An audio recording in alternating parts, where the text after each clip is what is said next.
আসসালামু আলাইকুম রহমতুল্লাহি বারাকাত।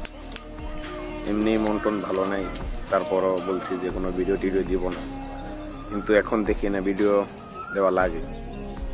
এই যে পাঞ্জাবির যেই মহাজন, তিনি তিনি কালকে সংবাদ সম্মেলন করলেন, বলছে যাই হোক ঠিক হয়ে যাবে, কিন্তু না, এখন তিনি যে দেশ ছাড়লেন, কেন ছাড়লেন সবার কাছে তো এখন স্পষ্ট।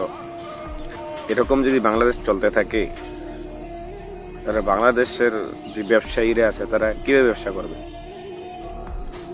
একজন ব্যবসায়ী, তিনি মানুষের কষ্ট বোঝেন, তিনি তাদের সাধ্য অনুযায়ী পাঞ্জাবি বেচেন।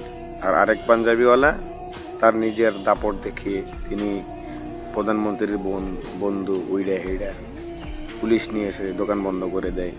এটাই বাংলাদেশ। আর বাংলাদেশ এই কিছু মানুষের জন্য, বাংলাদেশকে নিচে নামানোর জন্য যা করতে পারে, তারা সাধারণ মানুষকে ভালো কিছু করতে দিবে না।